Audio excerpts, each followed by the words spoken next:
Hi, welcome back to Beautiful Jungle.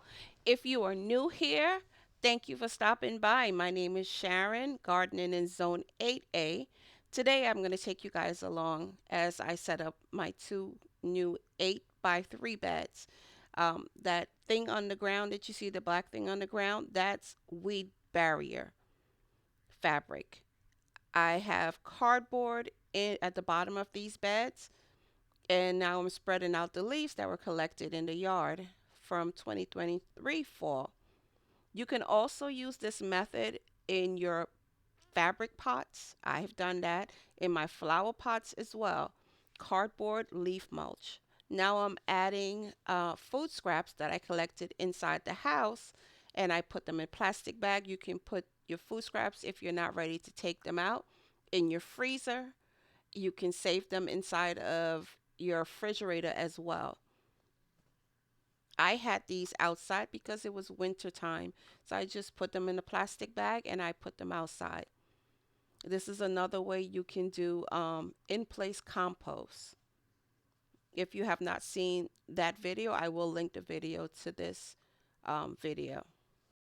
So, another way to save money, you can reuse the soil in your containers. These were containers that were used last year. I grew peanuts in them and I grew ginger in them. I probably will end up using them again, so that will give me an opportunity to show you guys how I make my soil, because I made this soil here. And I did, and look at the worms. I'm getting the worms out of them. I did fertilize this last year when I close down the garden. Also, just make sure that you are removing all of the roots, the big roots from out of these containers, from out of the soil that you're reusing. And the reason for removing those roots is because the plants that we put in there, we don't want them to be competing with other roots that are in there. The roots are breaking down, but if they're large, chunky roots, you need to remove them because it's going to take a while for them to break down. Also, I didn't show it here, but I added in some perlite because the soil seemed kind of heavy to me. So I wanted it a little bit more light and fluffy. So I added in some perlite in this bed also. Now the thing about the leaf is that you will see the level of your soil like next year.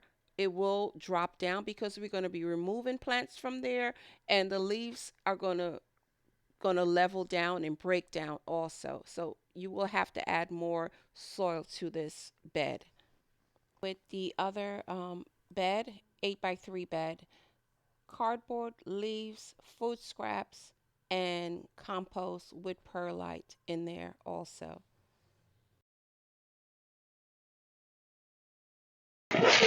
Hi guys, welcome back to Beautiful Jungle. My name is Sharon.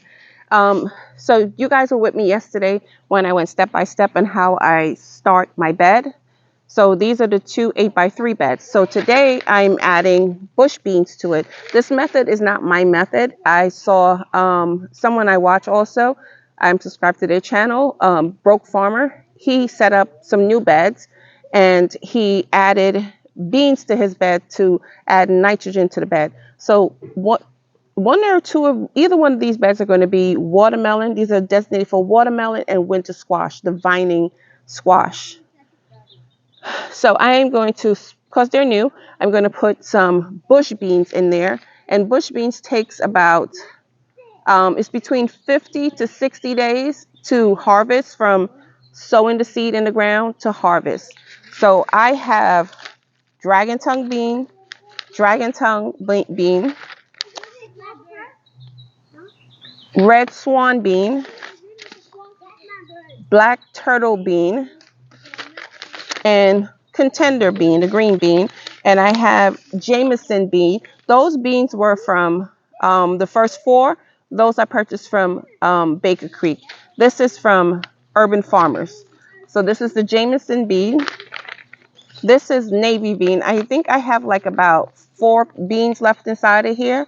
So I'm just going to use that up. And I have, this is from MI Gardener, Midnight Black Turtle Bean. And these are all bush beans.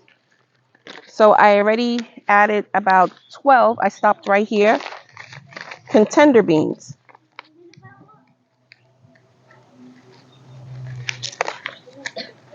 And I'm just going to label them.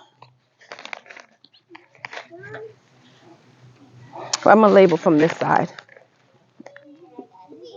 Because this whole line, so I'm going to do 4 in each bed. So I should have 4 package here.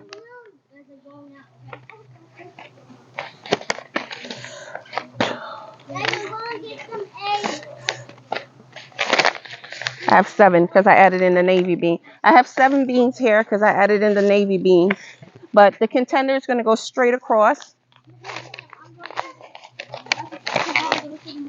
And these will be up by the time I put my, I don't think they'll bother so much the squash or watermelon because I'm just going to have them on this side. So I'm putting them in about an inch. Ooh, that's a big old mosquito. About an inch. And giving them a space. And spacing them out.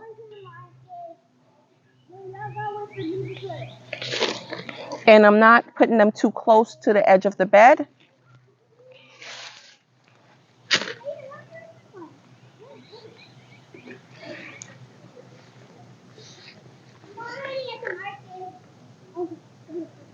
Here's a little tip.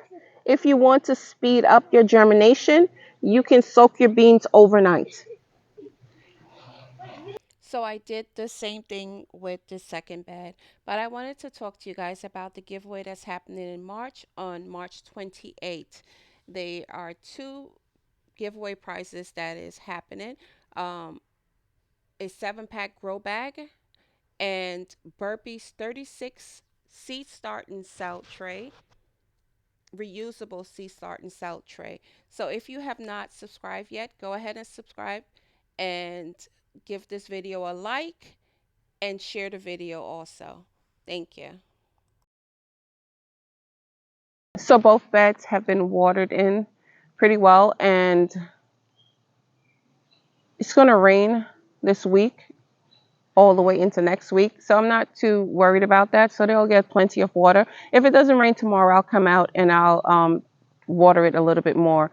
But my garden hose, both of my garden hose broke. When it froze, they broke.